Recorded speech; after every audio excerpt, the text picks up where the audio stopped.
Hello, everybody. Wolfang here. Today is Monday, March the 4th, and we hit 75 degrees in Cincinnati, Ohio today.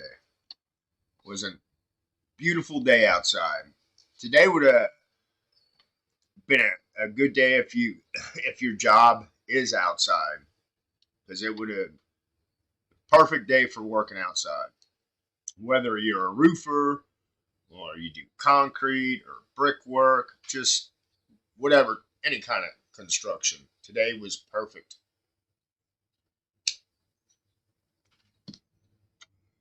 I hope everybody else had a good day.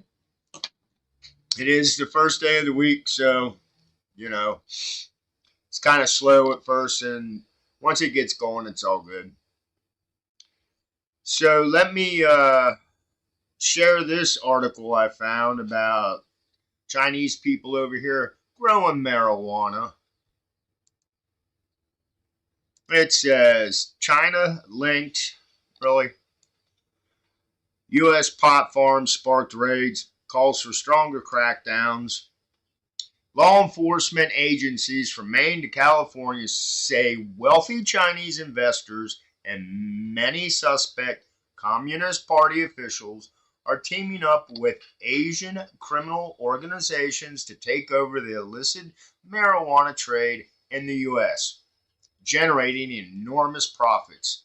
Some of the money is tracked back to China, but is also plowed back into U.S. real estate, generating cash flow for years to come.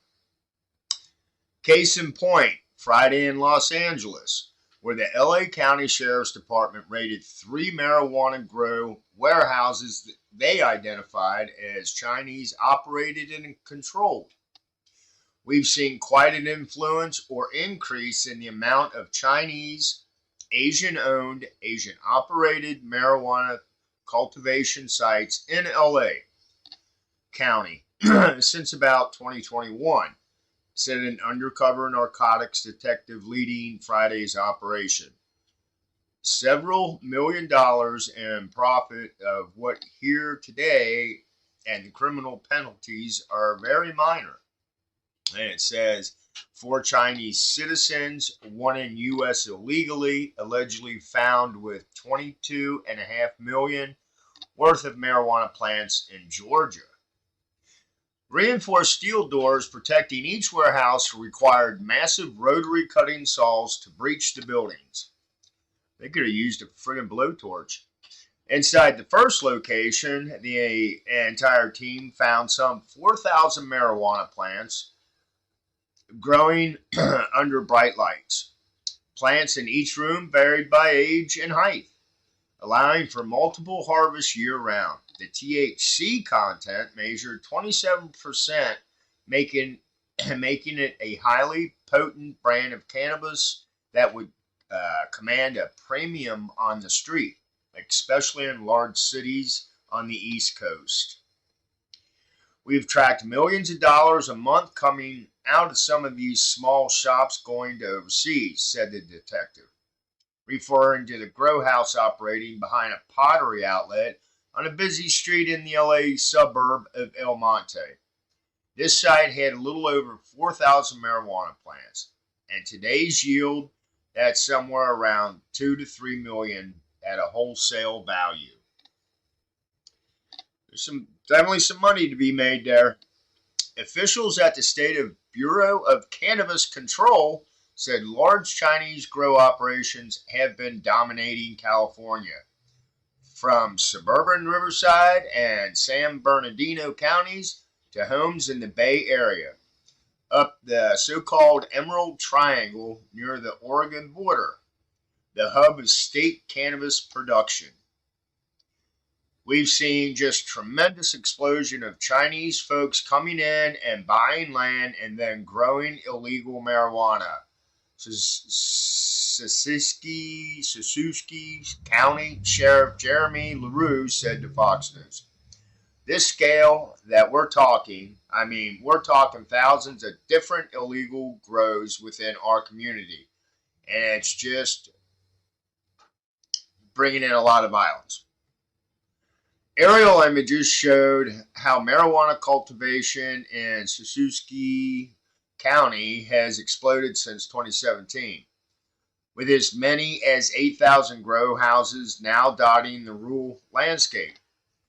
Each grow has averaged around a dozen acres with 4 or 5 plastic-covered hoop houses on each site, each containing several hundred marijuana plants inside. Because it's so profitable and there's really hardly any consequence, the growth just continues, LaRue said. In some instances, the money is going directly back to China. As far as the workers, essentially they're trafficking in labor to do the cultivation. 75% or more are undocumented individuals that we're running into. And in the last few years, those numbers have increased dramatically.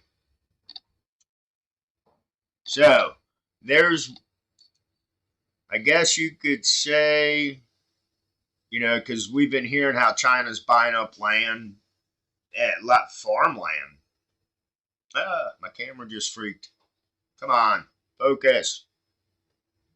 Really? Thank you.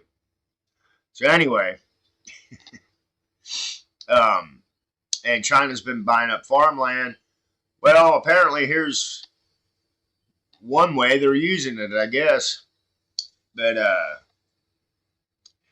we gotta shut the borders down. I mean, there's all kinds of people coming through, but like the article said, the wealthy businessmen from China, or it doesn't even really have to be China. They buy the land, they bring in illegals to take care of whatever they're growing, grow what they can, even if it's a small shop or a house. They stay there for a certain amount of time, and then they turn around and sell the house and they move someplace else. But that's some serious money that they're making. So, I don't know, it's crazy. And our Supreme Court said to Colorado and the rest of the states, you can't keep Trump off the ballot. So, that's a win for Trump. Good for him. Anyway, that's all I have. I hope everybody has a great Monday. If you are in a state where it's nice and sunny, get outside, enjoy it. If you're in a cold state, stay inside and stay warm. That's all I got to say. I don't know. Anyway, this is Wolfang. Blessed be, stay safe, and I will chat with you all later. Bye.